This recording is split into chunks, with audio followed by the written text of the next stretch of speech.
সুপ্রিয় দর্শক, স্বাগত জানাচ্ছি আজকের সম্পাদকীয়তে। আমি জাফর সাদিক। প্রধান উপদেষ্টার সাথে বৈঠকের পর বিএনপির সাফ কথা, জাতীয় নির্বাচনের আগে স্থানীয় সরকার নির্বাচন কিছুতেই মানবেন না তারা। অন্যদিকে দুপুরে স্থানীয় সরকার উপদেষ্টা আসিফ মাহমুদ সজীব ভুঁইয়া বলেছেন, সংসদ নির্বাচনের আগেই স্থানীয় সরকার নির্বাচনের নীতিগত সিদ্ধান্ত হয়েছে, তবে তা চূড়ান্ত হয়নি। এই টানাপড়েনের মাঝেই বিএনপি মহাসচিব জানালেন, ডিসেম্বরের মধ্যেই জাতীয় নির্বাচন আয়োজনে কাজ করছে অন্তর্বর্তী সরকার।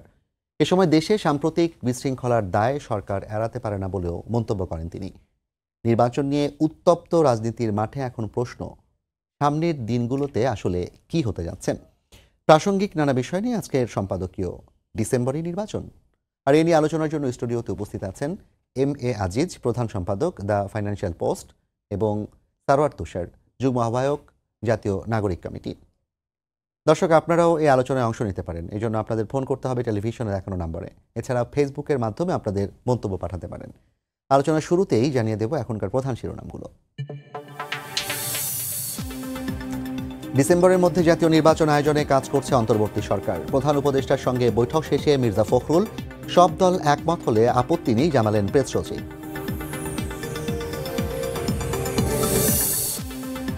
স্বৈরাচারের লোকদের মাপ চেয়ে স্বভাব বদলাতে হবে, কারো ভয়ে চলবে না নতুন বাংলাদেশ, বললেন প্রধান উপদেষ্টা।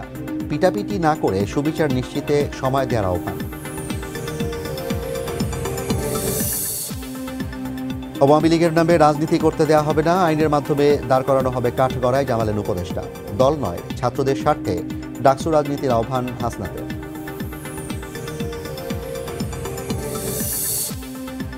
অপারেশন ডেভিল হান্টে সাবেক এমপি চয়ন সহ সারা দেশে গ্রেপ্তার ৩৪৩। রাঘব বল থেকে চুনোপুটি, ছাড় পাবে না কেউ, হুঁশিয়ারি স্বরাষ্ট্র উপদেষ্টা।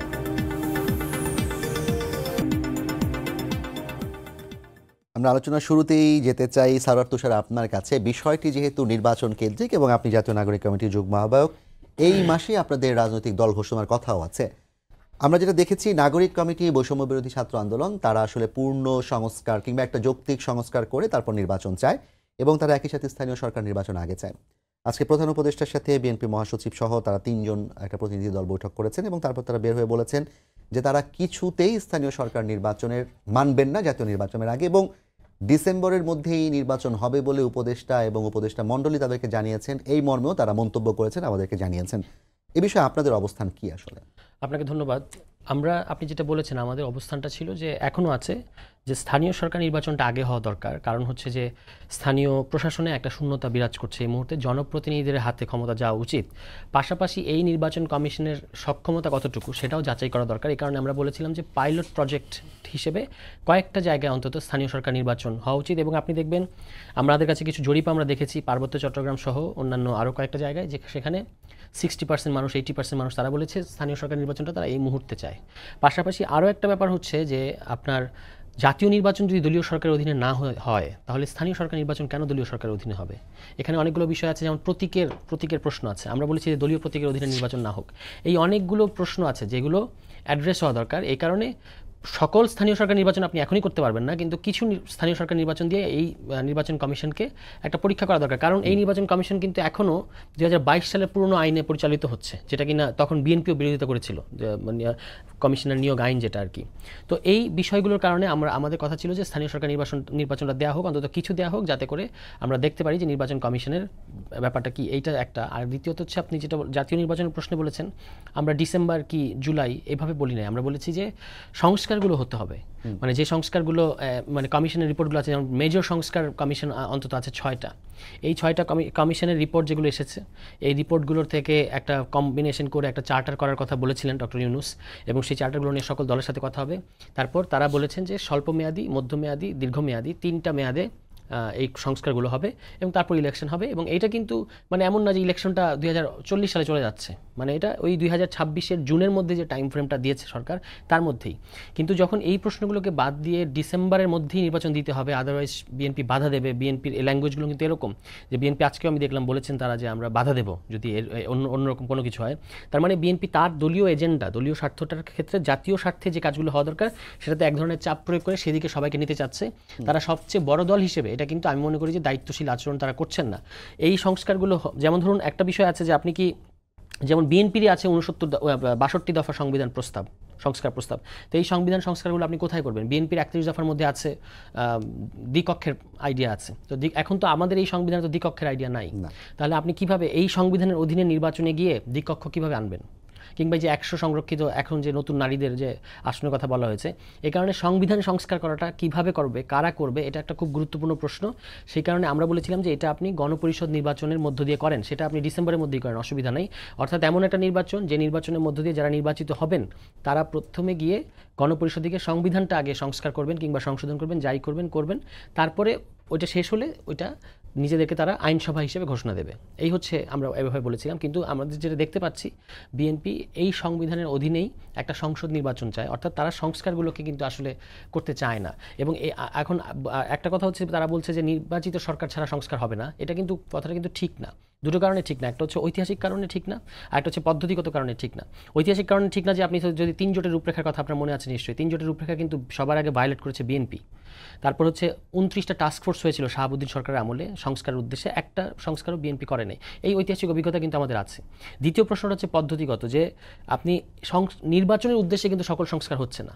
সংস্কারের একটা অনিবার্য ফলাফল হিসেবে নির্বাচন আসবে, কিন্তু যেভাবে বিএনপি তো বলেছে যে সংস্কার যদি নির্বাচনে বাধা হয় তাহলে সংস্কারে তারা বাধা দিবে না। কিন্তু এটা তো বিএনপি মনে করছে যে সংস্কার হচ্ছে নির্বাচনের বাধা। কে, সরকারের তরফ থেকে কিংবা আমাদের তরফ থেকে, অন্য কারোর তরফ থেকে কেউ বলেছে যে সংস্কার হচ্ছে নির্বাচনের বাধা?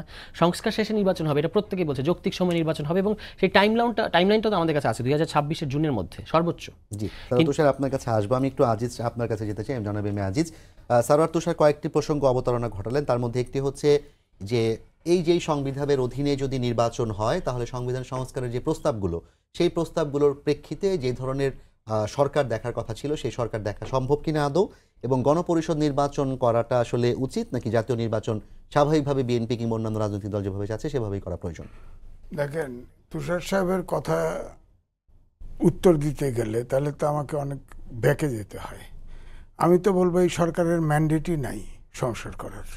কারণ এই প্রেসিডেন্টের কাছে ওত নিয়েছে সংবিধান সমুন্নত রাখার। বঙ্গভবনে ওই দিন আমি দাওয়াত ছিল, আমি উপস্থিত ছিলাম। এই সংবিধানে হাত দেয় কী করে? তাহলে ওত ভঙ্গ হলে তো তাদের মন্ত্রিত্ব থাকে না, উপদেষ্টাশিপ থাকে না। এক, তবে ছাত্র জনতার আন্দোলনে একটা জন আকাঙ্ক্ষা যে তারা ছাত্ররা দাবি করছে বৈষম্য বিলোপ, এবং শুরুর থেকে শেষ পর্যন্ত ছাত্ররা কিন্তু এই সংস্কারের দাবি কখনো ছিল না, কোটা সংস্কার ছিল। কিন্তু আন্দোলনে যেহেতু প্রায় 2000 ছাত্র জনতা জীবন দিছে, তখন জন আকাঙ্ক্ষা হচ্ছে একটা মানবিক বাংলাদেশ, একটা বৈষম্যের গণতন্ত্র, আইনের শাসন, সুশাসন। সেই কারণে সংস্কার দরকার আছে, আমি বলবো সংস্কার দরকার আছে। এবং বিএনপি কিন্তু অনেক আগে 22 দফা, পরে 32 দফা, এরপরে তারা প্রায় 60টা দলের সাথে, অর্থাৎ তাদের সাথে যাদের কথা হয় সবার সাথে আলোচনা করে 62 দফা এই অন্তর্বর্তীকালীন সরকারের কাছে জমা দিয়েছে, এবং জামাতও দিয়েছে। অর্থাৎ এই দুই দলকে কেন্দ্র করেই মোটামুটি আপাতত আওয়ামী লীগ ছাড়া সব দল আছে। তো তাহলে রাজনৈতিক দলগুলোর ভিতর থেকে যে সংস্কার, তাদের যে চাহিদা, সেই সংস্কার কিন্তু এটা আপনার অন্তর্বর্তীকালীন সরকারের কাছে আছে। প্রধান উপদেষ্টা বলেছিলেন রাজনীতিবিদরা যে যতটুকু সংস্কার একমত হবে ততটুকু নিয়েই নির্বাচনে যাব, এটা তো বলছিল। তো এখন আমার বক্তব্য হচ্ছে তাদের ইচ্ছা যে তারা কমিশন করেছে, সেখানে রাজনৈতিক দলের প্রতিনিধিত্ব নাই।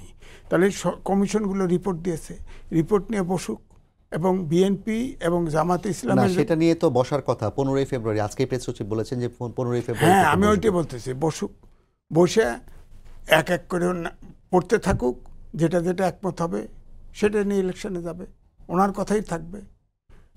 সুতরাং নির্বাচন তো দরকার। কারণ হচ্ছে ধরেন যখন 5ই আগস্টে পরিবর্তন হলো সরকারে, তখন কিন্তু একটা জনগণের ভিতরে একটা ধারণা তৈরি হয়েছিল যে কমপক্ষে এই সরকার 2 বছর থাকবে বা থাকুক। হ্যাঁ, কিছু দেশটা যেভাবে 15 বছরে যে আপনার ফ্যাসিস্ট শাসন ব্যবস্থা, গুম খুম ইত্যাদি, গ্রেপ্তার, কেস, কানেকশন ইত্যাদি ইত্যাদি, আয়নাঘর। প্রধান উপদেষ্টাও বলেছিলেন যে 4 বছর পর্যন্ত মেয়াদ হতে পারে, এরকম কথা প্রথম দিকে বলেছিল যে 4 বছর পুরো সংস্কার করতে 4 বছর পর্যন্ত সময় লাগতে পারে।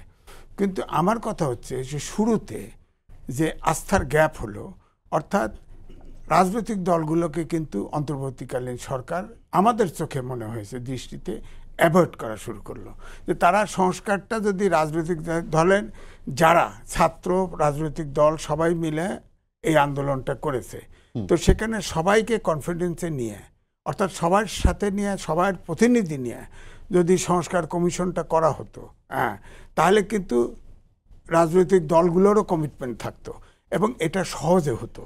এখন এই 8টা 10টা আলাদা আলাদা সংস্কার কমিশন করছে, এখন তাদের সাথে ধরেন যারা সংস্কার করছে এখানে তো কোনো রাজনৈতিক দলের প্রতিনিধিত্ব নাই, তাদের সাথে বলছেও না। এটা দলগুলো লিখিত প্রস্তাব পাঠিয়েছে, লিখিত প্রস্তাব চাইছে, লিখিত প্রস্তাব দিছে, তো রাজনৈতিক দল তো কোঅপারেট করেছে, তাদের কাছে তো না দিলেও কি হইতো, যে আপনারা সংস্কার করতেছেন করেন, আমরা পরে বসবো, তখন দিতে পারতো। যখন চাইছে তখনই দিছে, যখন ডাকে তখনই গেছে। কিন্তু দেখা গেছে যে সংলাপ তো ওনারা করতে চায় নাই। একবার ডেকেছিল, দেখেন 9 দলকে একদিনে ডাকছে, আধা ঘন্টা করে সময় পাইছে। এটা মনে হয় ট্রাক থেকে যে আমরা ওই টিসিবির পণ্য কিনি লাইন ধরে ওরকম অবস্থা। এটাতে সংলাপ হয় বলেন? আলাদা আলাদা আলাদার দরকার নাই তো। এখন সংস্কার কমিশনের 6টা কমিশন রিপোর্ট দিয়েছে। রাজনৈতিক দলের বিশেষ করে বড় দল বললাম জামায়াত এবং বিএনপিকে কেন্দ্র করে সব দলের প্রস্তাব আছে ওখানে। এখন একটা রাউন্ড টেবিল সবাইকে ডেকে বসে, আলাদা আলাদা ওই এক পাট খাতে পাট কাটার জন্যে সব কামলার ভাতের নিচে করে একটা করে কই মাছ দিছে, কই মাছ দিয়ে কানে কানে বলছে বুড়ি, যে তোকে আমি কত ভালোবাসি, কই মাছ দিছি। তো তারপর সবাইকে কই মাছ দিছে। পাট কাটার সময় থেকে সবাই ডুব পারে, খালি সমানে পানির ভিতরে কাটে। তুই পাট কাটুস কে? আমি আলাদা কই মাছ পাইছি। এখন দেখা যায় সবাই কই মাছ পাইছে, তখন পাট কাটা বন্ধ। ব্যাপারটা তো এরকম। আপনি আলাদা আলাদা কেন কথা বলবেন? বড় ছোট দলের দরকার নাই তো, সব দলের দরকার। যেমন ছাত্ররা কথা বললে সব বিএনপিকে টার্গেট করে স্বাভাবিক, কিন্তু বিএনপি তো কাউকে টার্গেট করে নাই। বিএনপি তারা নীতিগতভাবে তাদের পলিটিক্সে যেটা বিরোধ মনে করে সেটা বাধা দেয়। যেমন ধরেন আপনি বললেন যে লোকাল গভর্নমেন্ট একটা ভাস্ট এরিয়া, ছাত্রদের কারণে ওরা বাতিল হয়ে গেছে। সরকার বাতিল করলো কেন? তারা তখন কেন খেয়াল করে? এই জন্য এই অন্তর্বর্তীকালীন সরকার, এই জন্যই বলা হচ্ছে যে তাদের আর সময় দেওয়া যায়, কারণ দেশটা কোনো কিছু ম্যানেজ করতে পারছে না। আপনি খানিক আগে একটা কথা বলেছিলেন যে অন্তর্বর্তী সরকার রাজনৈতিক দলগুলোকে একটা এড়িয়ে চলা শুরু করলো এবং এর ধারাবাহিকতাটা অনেকদিন ধরে বজায় ছিল। আপনার কাছে কি মনে হয় কেন অন্তর্বর্তী সরকার রাজনৈতিক দলগুলোকে এড়িয়ে যেতে চেয়েছে? না, ব্যাপারটা হলো ডক্টর মোহাম্মদ ইউনূস সারা বিশ্বে বিখ্যাত লোক, আমাদের গর্ব, এতে কোনো সন্দেহ নাই। তার ধারণা তিনি যা বোঝেন সেটা সবচেয়ে বেশি, সবার উপরে বেশি বোঝেন। কিন্তু উনি যে একজন অন্য প্রফেশনাল, আসলে কি তাই নাকি তিনি উপদেষ্টা মণ্ডলী এবং ছাত্র যারা আছে তাদের দ্বারা প্রভাবিত হন কিংবা তাদের কথা রাখতে হয়? না, ছাত্ররা আগের দিকে যা দাবি করছে মানে গেছে, সব মানে গেছে। আবার এই যে দেখলেন না, ওই ফিনান্সিয়াল টাইমসকে সাক্ষাৎকার দিয়ে বললো ছাত্ররা ইয়ে করবে, কি কয়, সংগঠন করবে, ছাত্ররা রক্ত দিয়েছে, তাদেরকে এটা রক্ষা করতে হবে, তাদের এক্সপেকটেশন, অর্থাৎ ছাত্রর পক্ষে তারা অবস্থান। সুতরাং রাজনৈতিক দল তো সচেতন হবেই, কারণ তিনি তো 1/11-এর সময়ে ডক্টর মোহাম্মদ ইউনূস কিন্তু পার্টি করার চেষ্টা করেছে, লোকজনের সাড়া পায় নাই, তিনি বলেছেন যে এটা আমার কাজ না, কয়ে তিনি বিদেশে চলে গেছেন। এরপরে এখন যে ছাত্রদেরকে দিয়ে করা হচ্ছে, এখন আজকেও আমি শুনলাম যে 3 জন উপদেষ্টা সরকারে আছে আর ছাত্ররা বাইরে আছে। ছাত্ররা কখনো বলতেছে ওরা সরকারের অংশ, ওরা আমাদের না। আবার শুনতেছি একজন উপদেষ্টা ডিসাইডেড যে সে এইটাতে অংশগ্রহণ করবে, আর 2 জন যখন নির্বাচন হবে তখন আসবে।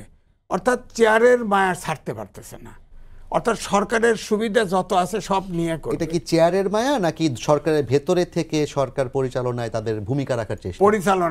পরিচালনা ছাত্ররা করতে পারতেছে, এটা আমার কাছে মনে হয়। জি আজিজ সাহেব, আপনার কাছে আমি আবার আসবো একটু। তুষার, আপনার কাছে জানতে চাই, তিনি যেটা বললেন যে অন্তর্বর্তী সরকার ছাত্রদের পক্ষে অবস্থান নিয়েছে এবং ছাত্র উপদেষ্টা যারা আছে তাদের এক ধরনের চেয়ারের প্রতি তাদের মায়া জন্মেছে, আপনাদের বক্তব্য কি এই বিষয়ে?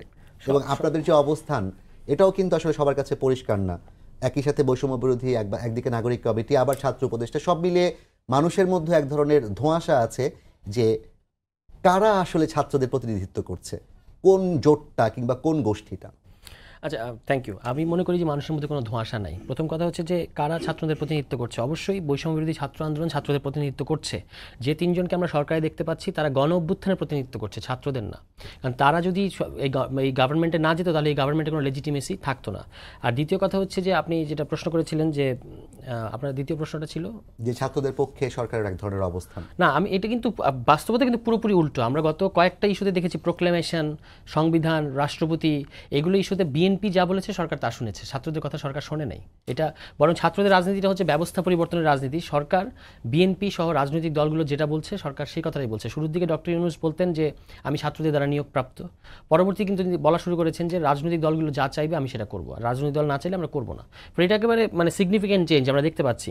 এটা সত্য যে তিনজন ছাত্র বা যারা ছাত্র ছিলেন গণ অভ্যুত্থানের প্রতিনিধি হিসেবে তারা সরকারে আছেন, এটা সত্য। তার মানে পুরো সরকারটাই ছাত্রদের এরকম বলার কোনো কারণ নেই। এই সরকারটা সবারই, যেমনই হোক, যত দুর্বলই হোক, যাই হোক, আরেকটি কথা বলেছেন ডক্টর ইউনূস যা বুঝেন তাই করেন, এই ব্যাপারটি তাহলে কি? না, এটা আমরা তো ব্যক্তির যে প্রসেসটাকে গুরুত্বপূর্ণ মনে করছি যে সংস্কার হতে হবে, সংস্কার পরে নির্বাচন হতে হবে। ডক্টর মোহাম্মদ ইউনূস তিনি রাজনীতি করেন নাই, ফলে তিনি বোঝেন না, এটা এইভাবে আমি ভাবতে চাই না। কারণ হচ্ছে রাজনৈতিক দলগুলোই সকল কিছু বোঝে।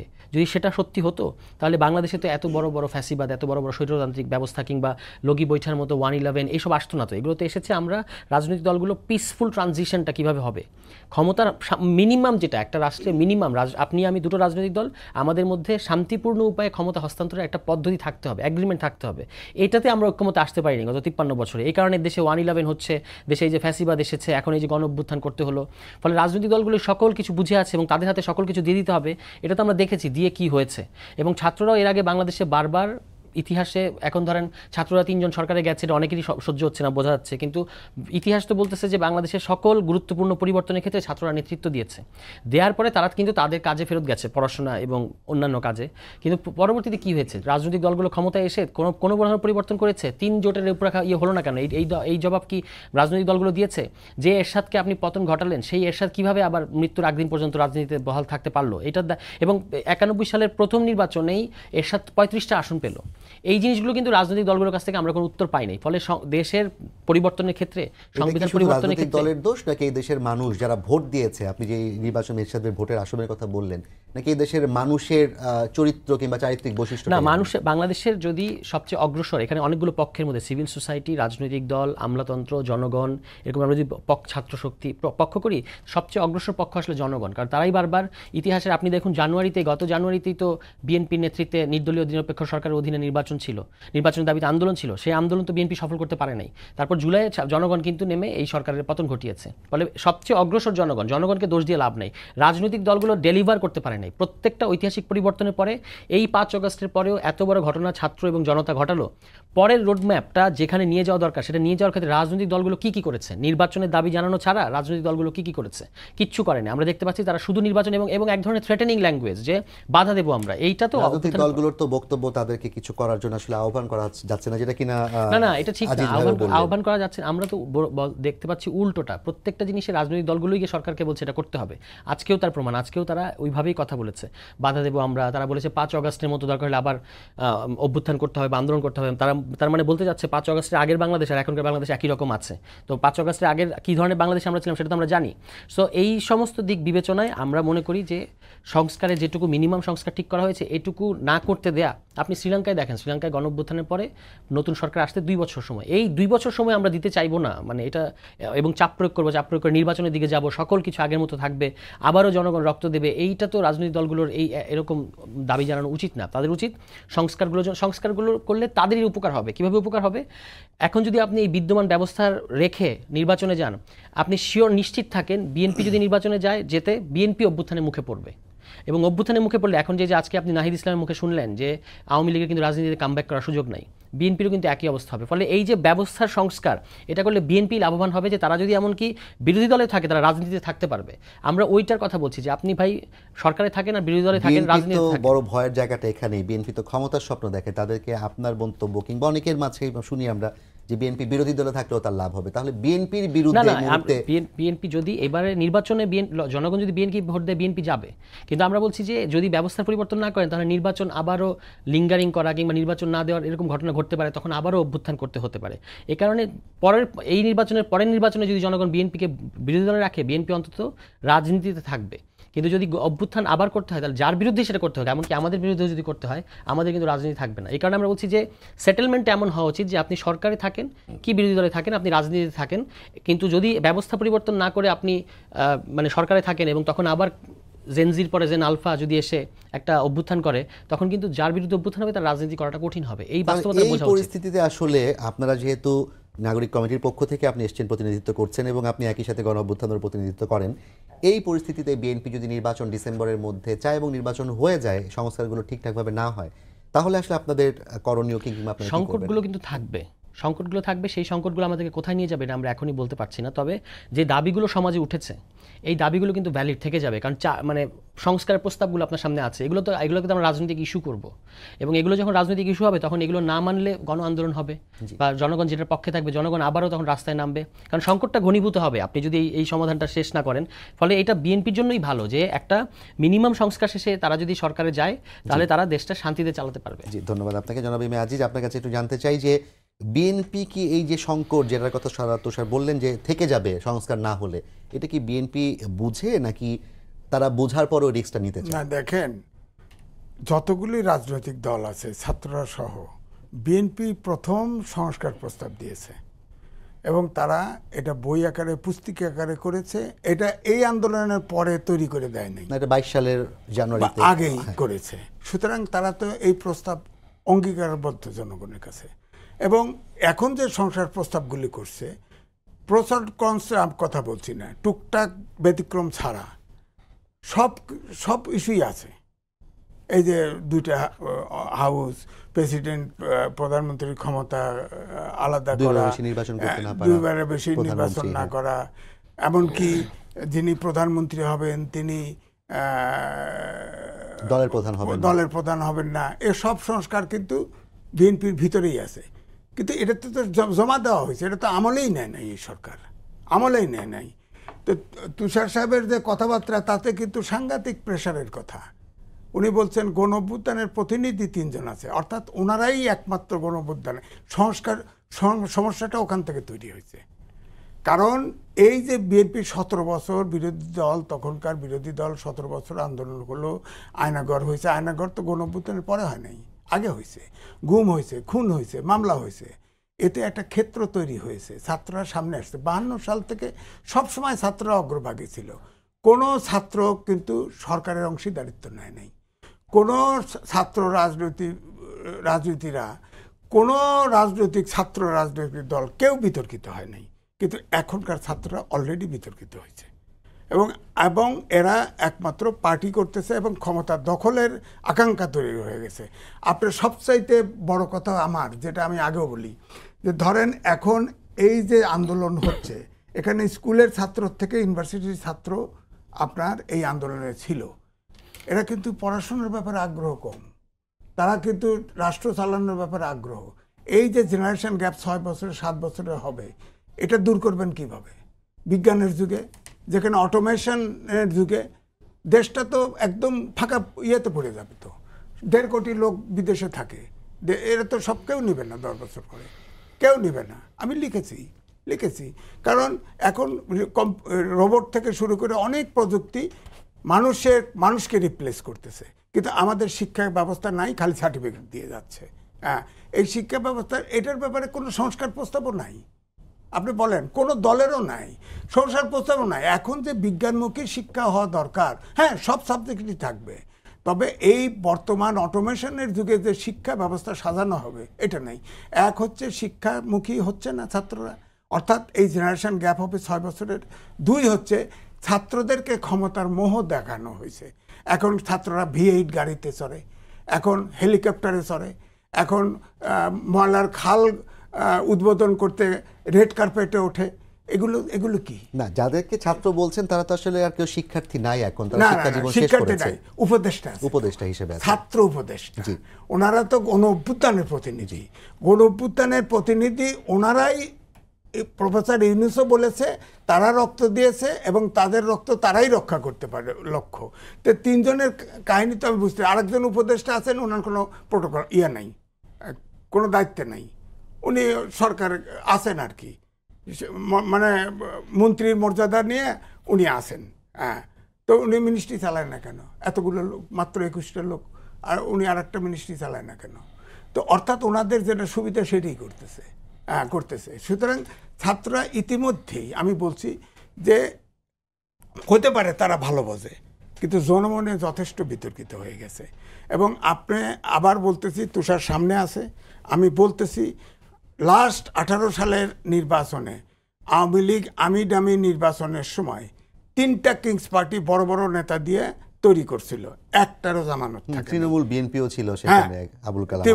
হ্যাঁ, একটারও জামানত থাকে নাই, একটা নট, সিঙ্গেল প্রার্থী, যেটা তো দূরের কথা, থাকে নাই।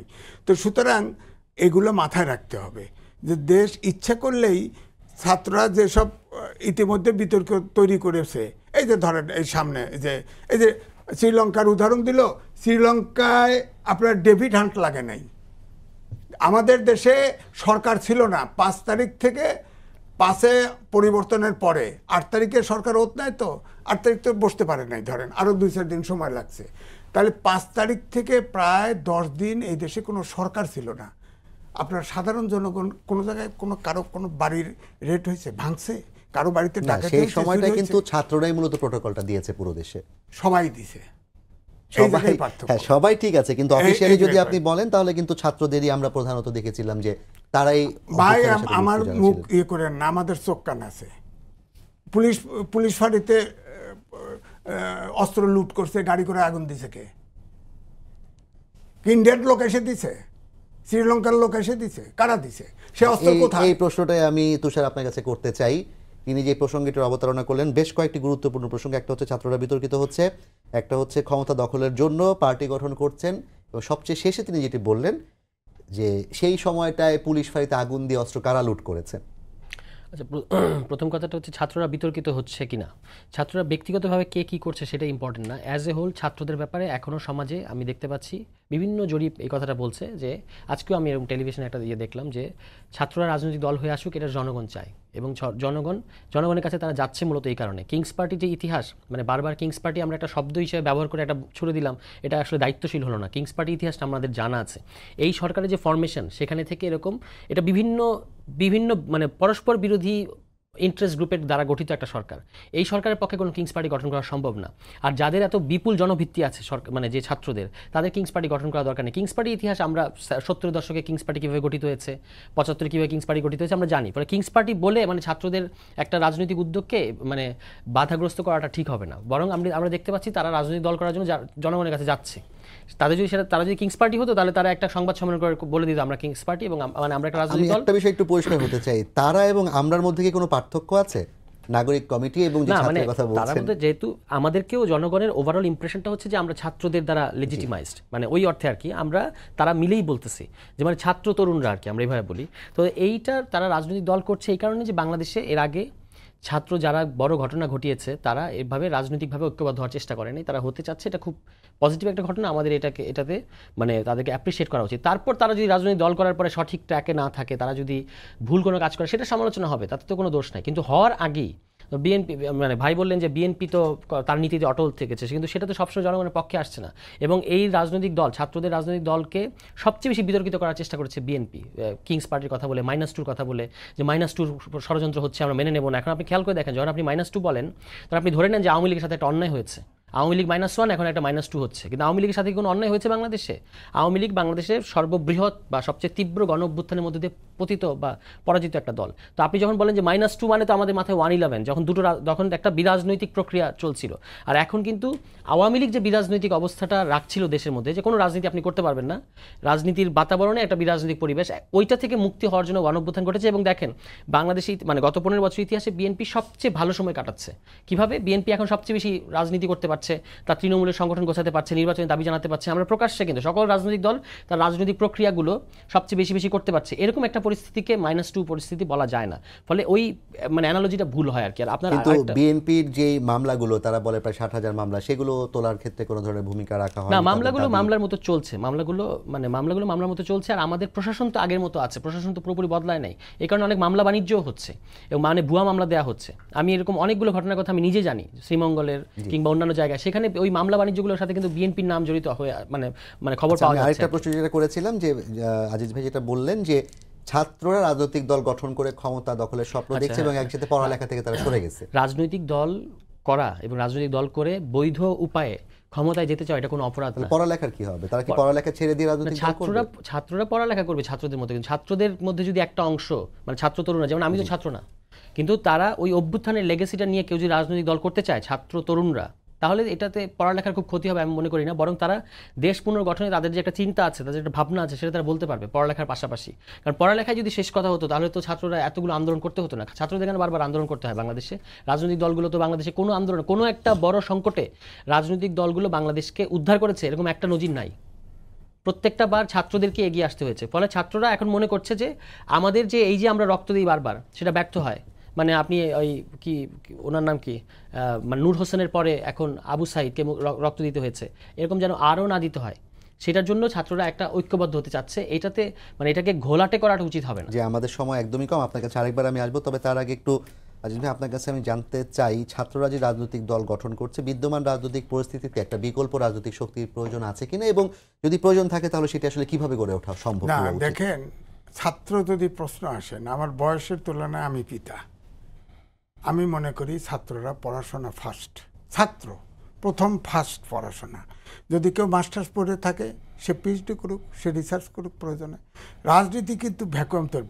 পশ্চিমা দেশে একটা সময় কিন্তু আমরা বলতাম যে আমাদের রাজনীতি নিয়ে তরুণদের কোনো আগ্রহ নাই।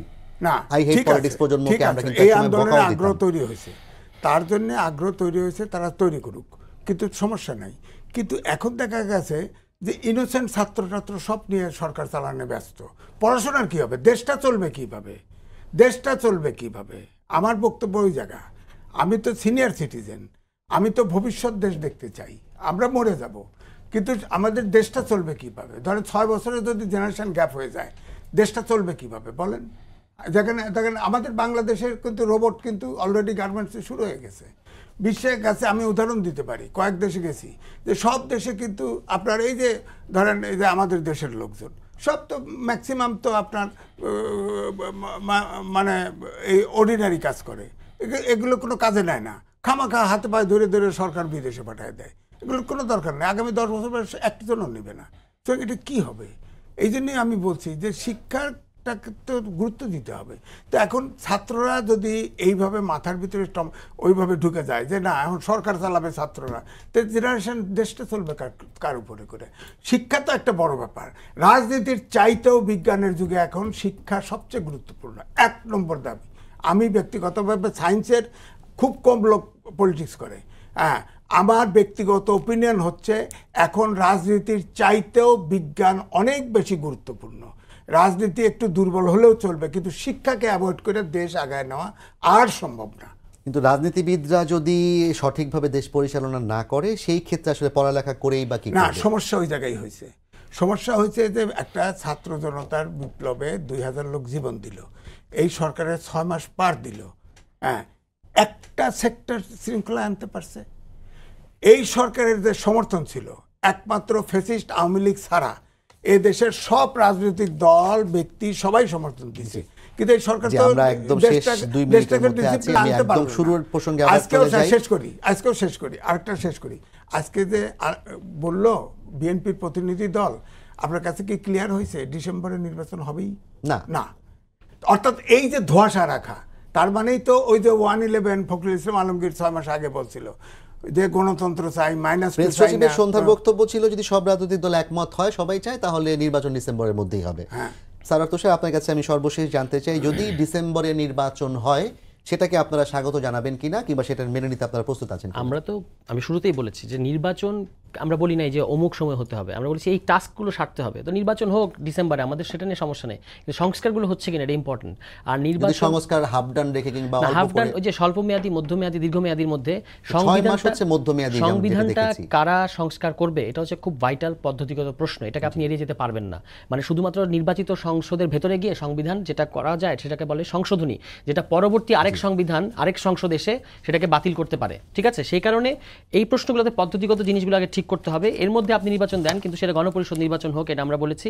ফলে আমাদের সেটা নিয়ে কোনো অসুবিধা নাই। আর রাজনৈতিক দলগুলো নির্বাচন যদি ডিসেম্বরে হয় সেটাকে মেনে নেবেন কিনা, আমরা দেখবো যে সংস্কারও হলো না, চাপে রাজনৈতিক সংস্কার না হলে আমরা কেন মানবো? বিচার আর সংস্কার না হলে আমরা কেন মানবো? আমার কাছে পরিষ্কার। একটু আপনার কাছে সর্বশেষ জানতে চাই, যদি ছাত্ররা নির্বাচন সংস্কার ছাড়া না মানে তাহলে পরিস্থিতি কি হতে পারে? সংস্কার মানবে, উভয় পক্ষই মানবে। এই কারণেই 3টে স্ল্যাব আছে, স্বল্পমেয়াদী, মধ্যমেয়াদী, দীর্ঘমেয়াদী। স্বল্পমেয়াদী হয়ে ইলেকশন, এবং মধ্যমেয়াদীও 6 মাসের বেশি কেউ আসলে বলেনি। ধন্যবাদ আপনাদের উভয়কেই। জনাব মেয়াজিদ এবং সারওয়ার তুষার, আপনাদের আলোচনার মধ্যে দিয়ে অনেক কিছু বের হয়ে আসলো। আমরাও চাই যে এক ধরনের সংস্কারের মধ্য দিয়ে, রাজনৈতিক বলি, অর্থনৈতিক বলি, সব ধরনের সংস্কারের মধ্য দিয়েই বাংলাদেশ একটা সুন্দর দিকে যাবে এবং নির্বাচনের মাধ্যমে একটা গণতান্ত্রিক সরকার আসবে। সেই প্রত্যাশা রেখেই সবাইকে ধন্যবাদ জানিয়ে শেষ করছি আজকে সম্পাদকীয়। আগামীকাল আবারও দেখা হবে রাত 10টায়। দেখার আমন্ত্রণ রইল। শুভরাত্রি।